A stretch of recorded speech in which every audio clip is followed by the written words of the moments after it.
China has turned its back on Putin at the worst possible moment, and to understand why this is happening now, you need to see something most of the world realised way too late.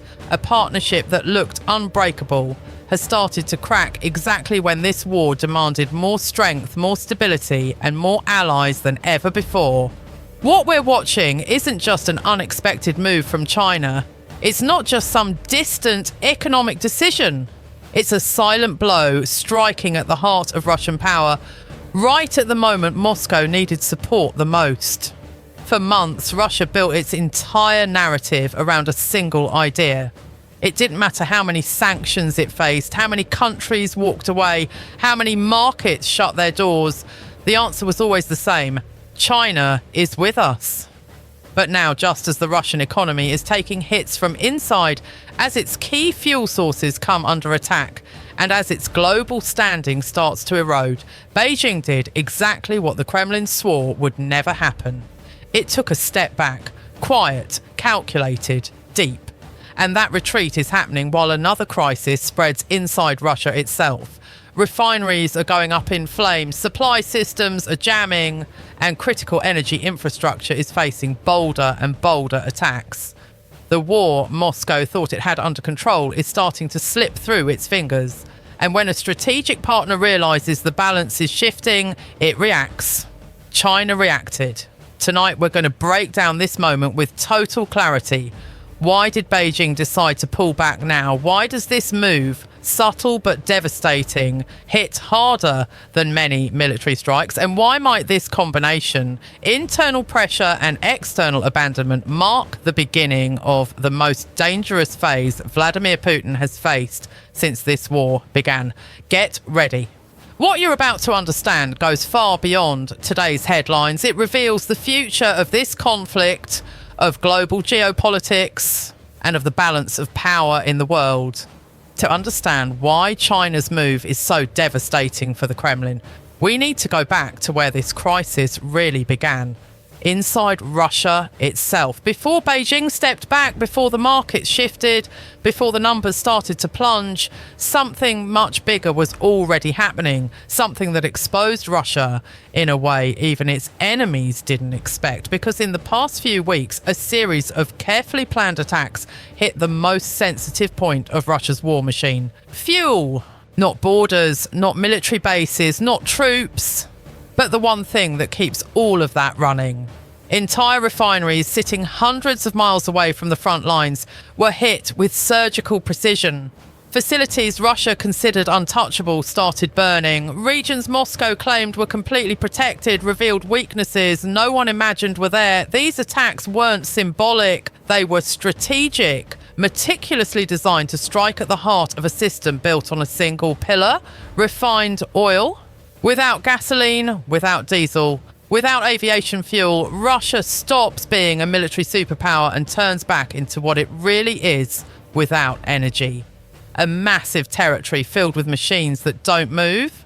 And that kind of fragility is exactly the sort of thing a watchful partner, like China, notices instantly.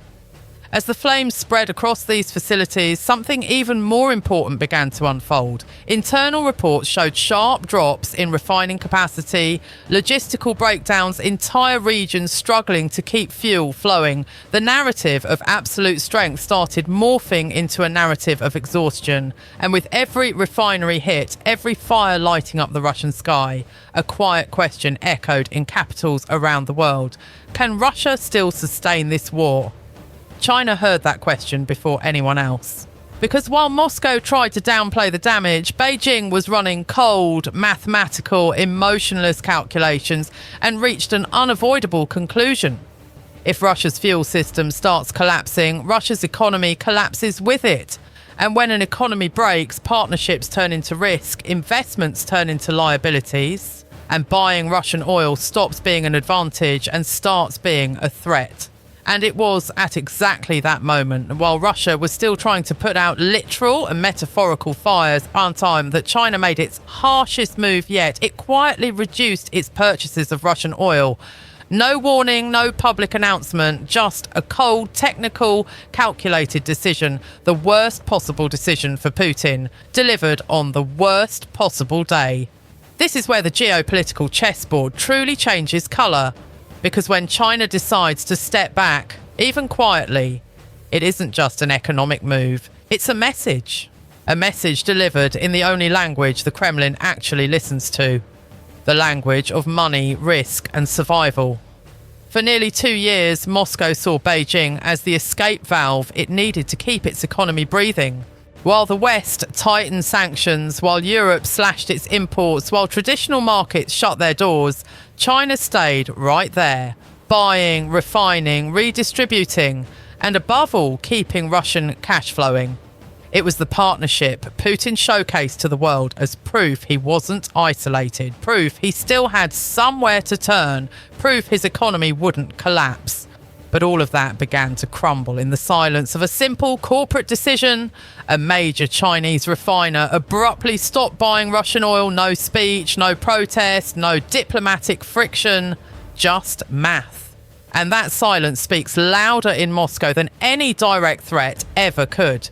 China doesn't move out of emotion, it doesn't move out of ideology. Beijing moves according to advantage, and when it realised that buying Russian oil meant getting too close to the risk of US sanctions, market volatility and the logistical instability triggered by attacks inside Russia, the choice was automatic: pull back. And that retreat wasn't isolated. Other Chinese refiners began doing the same. Some paused purchases temporarily, others slashed volumes, some simply turned to new suppliers without ceremony. All of this happened while the Kremlin desperately tried to maintain a facade of stability. But the truth is simple.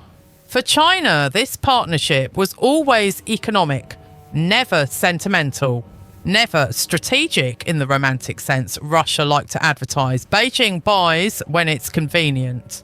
And for Russia, the worst warning imaginable is realizing that suddenly it's no longer convenient. That shift on its own would already be a heavy blow. But what makes it far more serious is the timing. Russia is internally weakened by losses in refining capacity and at the same time is being pressured externally by the very partner it counted on the most. This creates a double squeeze that no military speech can cover up. The Kremlin, which has always relied on an image of unshakable strength, now has to deal with something it cannot control: the global perception that Russia is vulnerable. And once that perception spreads, it doesn't go back. And once that perception shifts, the effect isn't limited to governments or analysts. It ripples through markets, corporations, investors, and the countries that watch every move before deciding how to act. Because the truth is this: when China takes the first step, the rest of the world doesn't need explanations. It just needs to watch. And that's exactly what happened. As soon as signs of China's retreat appeared, other international buyers went on alert. Companies across Asia adjusted their volumes, global traders updated their forecasts, insurance firms recalculated risk levels for ships carrying Russian oil, and slowly Russia felt something far more suffocating than any sanction: market doubt. Doubt kills deals. Doubt freezes purchases. Doubt turns opportunities into losses. And for Moscow, that doubt came at the worst possible moment because internally everything was already off balance. The refinery strikes didn't just disrupt production, they shattered a sense of security. They proved that Russia no longer fully controls its own infrastructure. They showed the world that defences long presented as impenetrable have holes.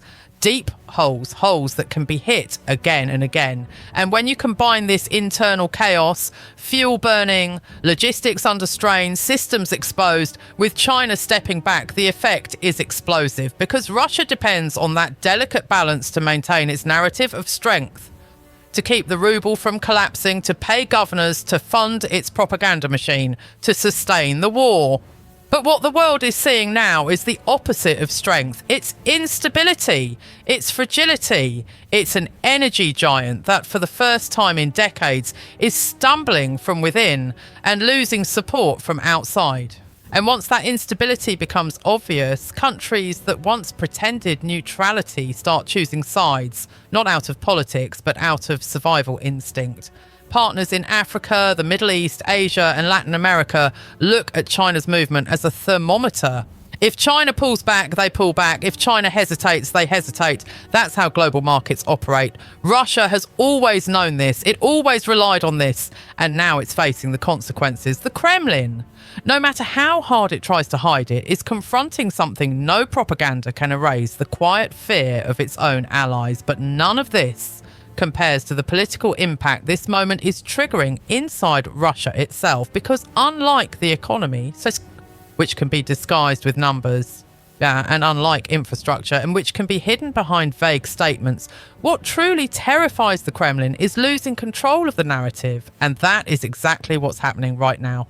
For years, Putin built his power on two promises: stability and strength. It didn't matter what was happening around him, the government repeated the same message.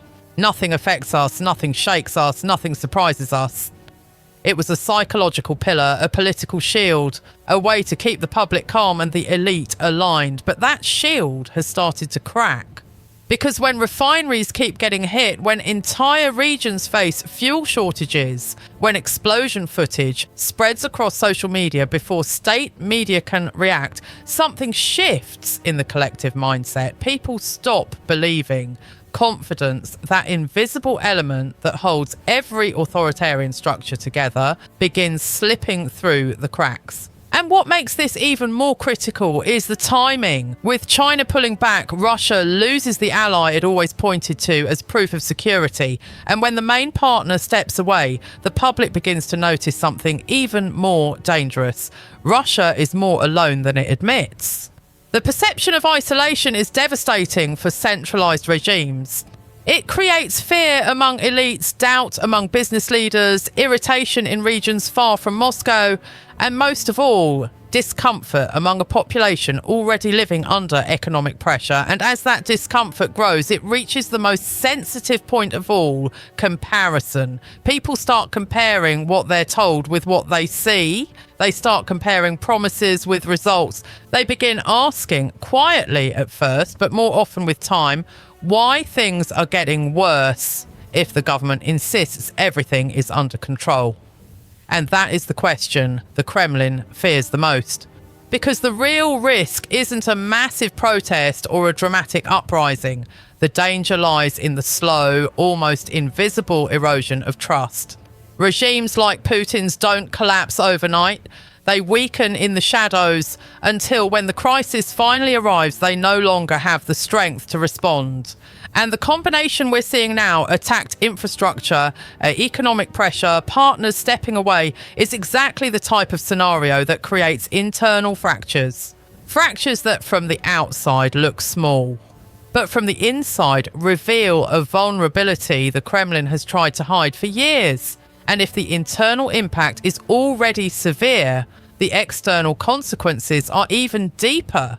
Because while Moscow desperately tries to project strength, the world is witnessing a much broader shift, a silent realignment, redefining how nations perceive risk, power, and energy dependence. The truth is that no country wants to be tied to an unstable supplier. No economy wants to depend on a partner that overnight can lose entire refineries, see logistics collapse, or watch its main buyers disappear. Russian instability is doing exactly that, pushing clients, governments, and corporations to look for more predictable alternatives. And this process, contrary to what the Kremlin wants to believe, isn't temporary. It creates trends. It creates new habits. It creates new partnerships that don't reverse. When a Chinese refinery replaces Russian barrels with barrels from another supplier, that new supplier gains ground. When a European company rewrites contracts to reduce risk, that shift becomes permanent. When Middle Eastern traders diversify to distance themselves from Russian instability, trust moves with them. And trust in the energy market is worth more than oil. Meanwhile, the United States is watching every step, and when Washington detects weakness in Moscow and hesitation in Beijing, its response is swift. More economic pressure, more targeted sanctions, more support for countries moving away from Russian oil, and each new action accelerates what Russia feared most: losing relevance in the global energy system. Europe, in turn, sees all of this as confirmation that its decision to cut dependence on Russian gas and oil wasn't just correct. It was visionary. Russian instability is strengthening the European Union as an energy bloc. It's driving investment, reinforcing alliances, and creating new distribution networks that, before the war, seemed impossible. And then there's the silent group. The neutral countries that never make loud statements but always pay attention to the direction of the wind.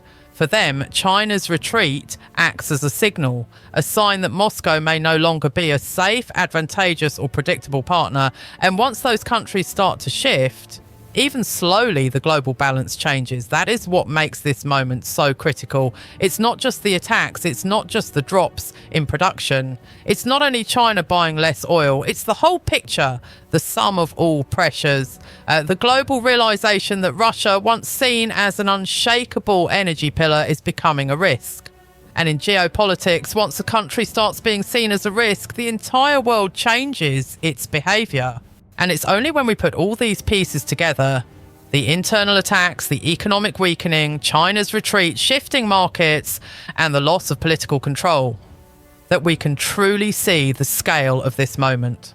Because what happened wasn't an isolated episode, it was a double shock, simultaneous, deep and destabilizing, a shock that hits Russia from the inside and the outside on the same day, in the same cycle, in the same week. And that's exactly what makes this moment historic. Inside the country, Russia is facing fires that burn more than fuel. They burn the narrative of invincibility. They expose weaknesses the Kremlin can no longer hide. They prove that critical infrastructure can be reached again and again without Moscow being able to protect what it once considered untouchable. On the outside, China, Putin's most valued partner, the ally Moscow used as a symbol of stability, decides to step back in silence. No rupture, no public statements, just numbers shifting. And in modern geopolitics, numbers weigh more than speeches. And the weight of that retreat isn't just economic, it's psychological, it's symbolic, it's strategic. Because when your main buyer moves away, even slightly, the rest of the world watches it as a warning sign. And that warning is already echoing across continents. It's influencing decisions in distant capitals, global markets, and boardrooms where contracts are rewritten far from public view. What we're seeing is a country that sold itself as indestructible, suddenly realizing it can be pressured from every direction. A country that believed it was in control, discovering that it no longer controls the narrative or the economy or the trust of its strategic partners.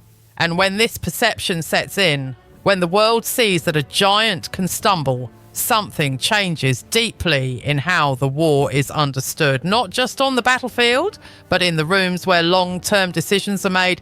That's what makes this moment so dangerous for Putin. It's not just the loss of oil. It's not just the loss of buyers. It's not just the loss of stability. It's the loss of certainty.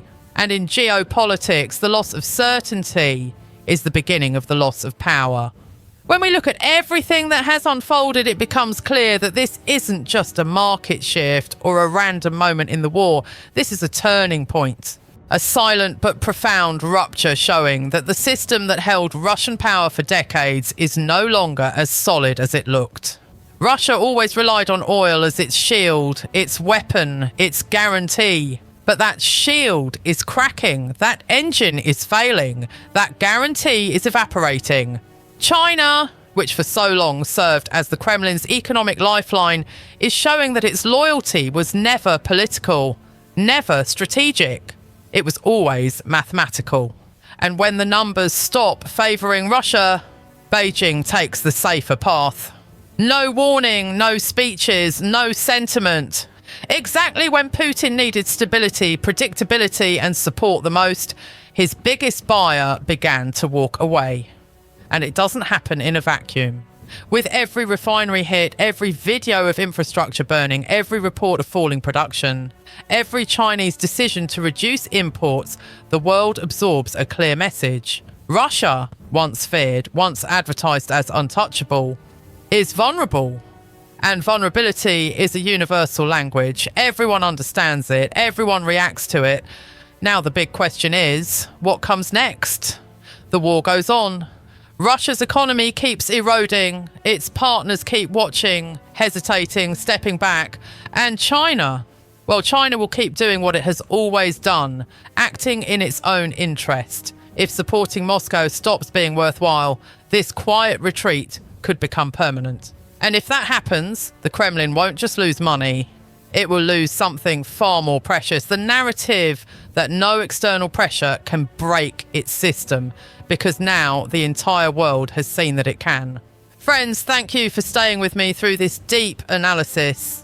Geopolitics is shifting right in front of us, and every week brings new signals, new shocks, new chapters that could redefine the future of this war and the global balance of power.